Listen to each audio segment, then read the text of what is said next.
So we are preparing our trip to Portugal for the next year, and we have been really wanting to put the words on what we do and how we travel. And Marcel always say, in our trips, we go with the flow, basically following the signs, following what is offered to us by the Great Mother every day. So people might want like plan 1, 2, 3, 4, and we can offer it, but because basically, yes, we do have plans, we have reservations and all of this, but in all of this rigidity that one can have for a trip, there is always a place for water to steep in and for the inspiration, divine inspiration to be received and followed, not only from us, but also from the participants. So the participants become active actors and um, weave in the magic of the pilgrimage altogether. So that's how I'm seeing it. Yeah, what I feel about what we are doing before the trip, we're going to prepare everything we can. Preparing the hotels, preparing the transport, preparing the script.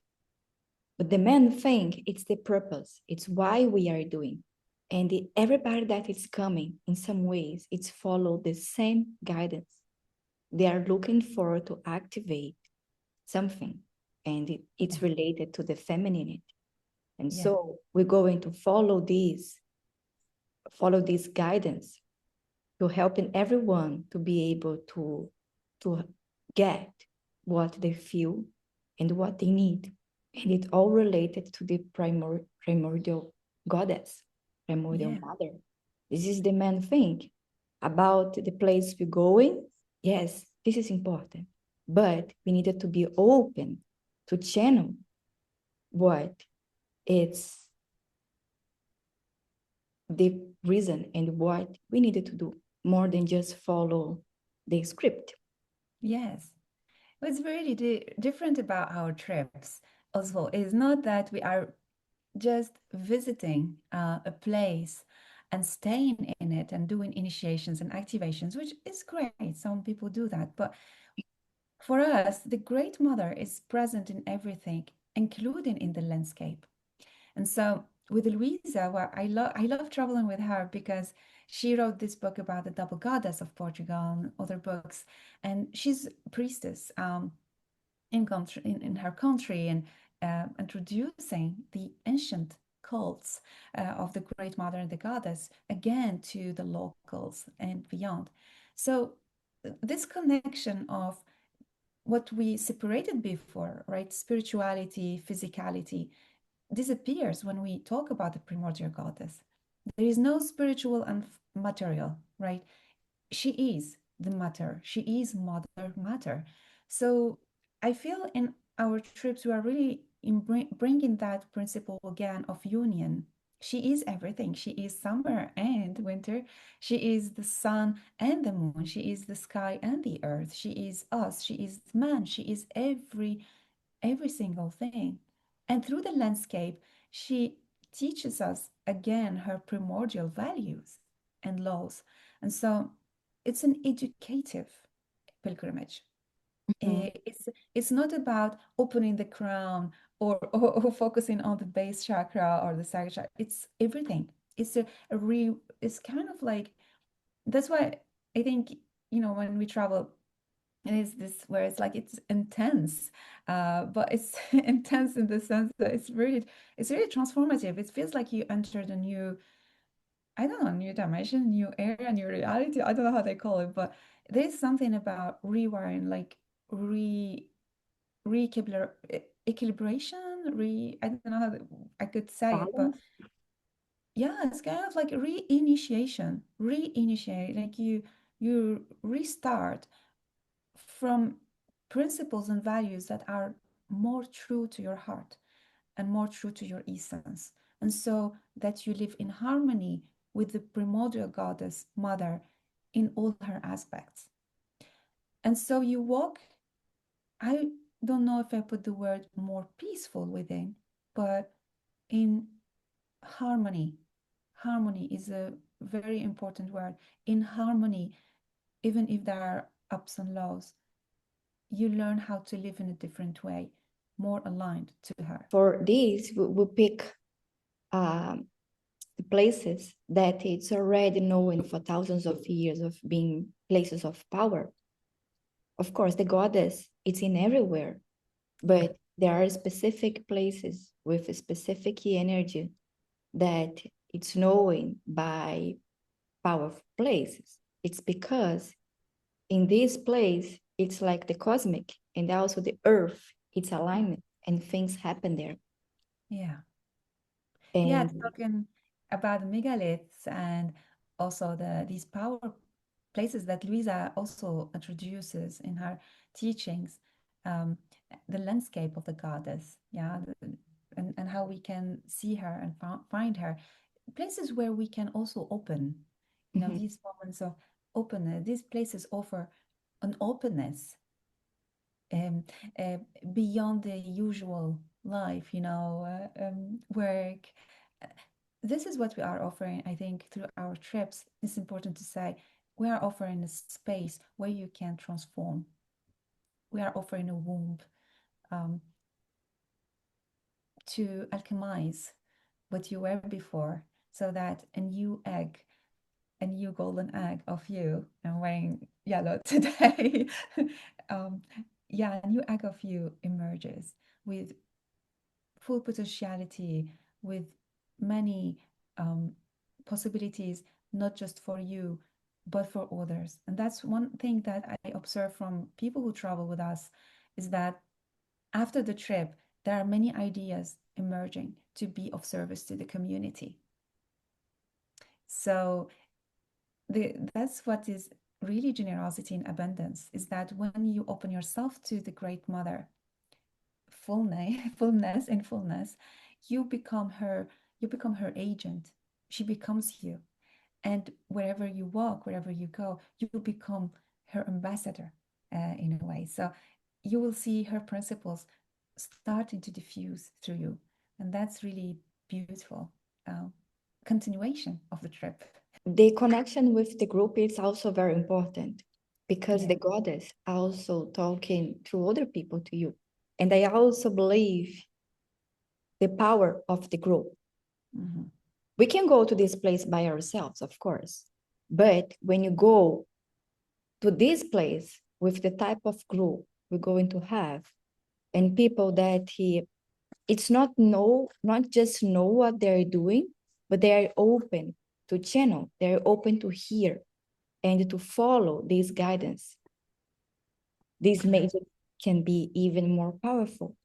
Yes. And it's like in Egypt, for example, we could go to the place by ourselves, but the power of the group as well. And we all learn it a lot with each other. Now we have been doing things together. We all have been Yes, doing things exactly. together, Yeah, that's so true. followed by Very interesting. followed by the goddess in some ways.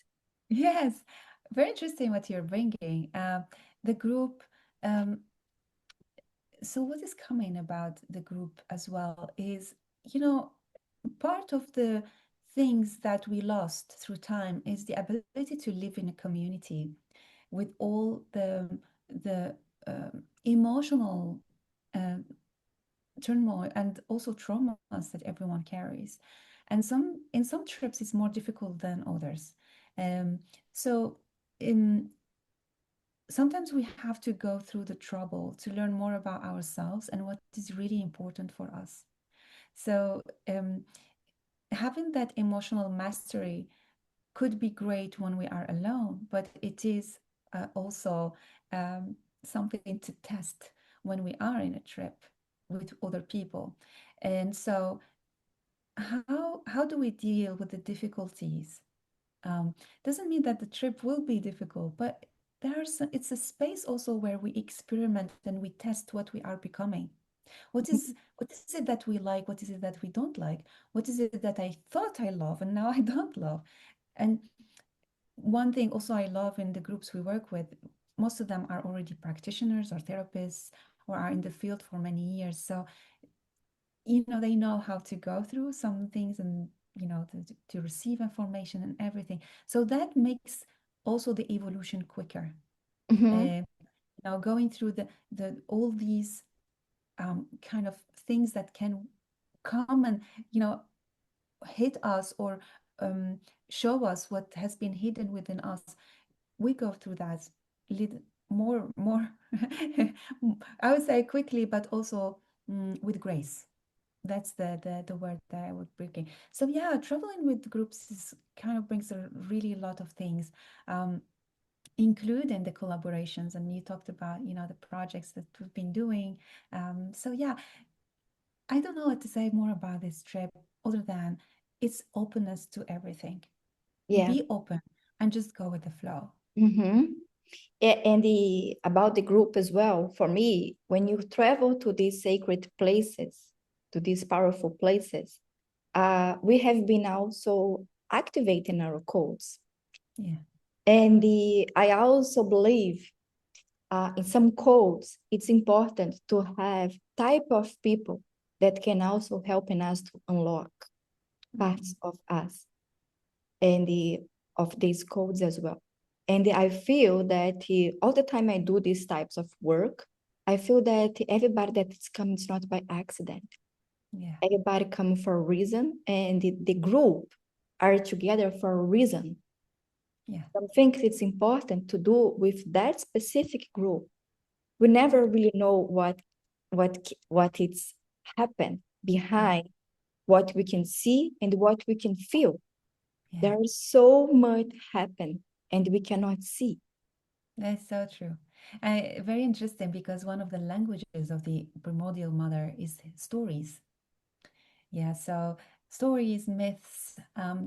It, when we travel, when we start, even like now, we are constructing with her, through us, a story and a myth.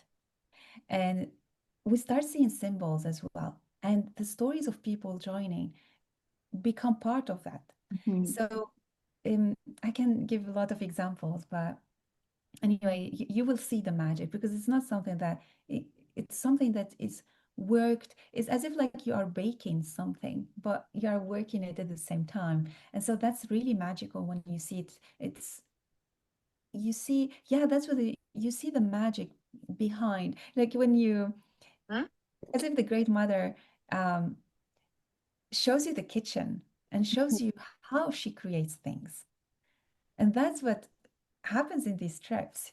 Um, just came back from a trip to Scotland, and so I receive her dreams and I receive guidance about where to go, for example. And we went to this. I had to wake up Sunday morning, and I had to go to this church at 10:15 maximum. And I'm like, let's wait a little bit. The afternoon it will be empty. Sunday people go to the church. And no, it had to be at that day. So I went to the church at that day, and I celebrated with people. So I found so just like praying and singing, and I'm like, okay, I had to be there at that time and do the work and receive the guidance, and talk to people. So many people I spoke to, they showed me their prayers and their diseases because many people go to that church, and I didn't know, of course, to ask for healing for cancer or different things. So sharing that moment with those people at that specific time couldn't happen if I didn't follow that guidance. Um, I've been offered as well, like the prayer from from Saint Teresa, and it was really just like magical moment. And what So you say, it's very interesting because we also needed to keep in mind that what we're doing, it's not just for taking on for learning. This is what I learned with you in Egypt. Our mission is also for giving, giving to the yes, earth, to the land, giving to the people around. yes, yes, giving. So our philosophy is that we are carriers of sacred light. We are bridges of light, and those who travel with us are bridges of light. You don't just take from the land. We are out of that. Actually, you live transformation, but it's not just for you. It's for all what you will be emanating. Um, so we travel with that idea of I'm here to give blessings. I'm here to pray for myself and others. I'm here to offer the land.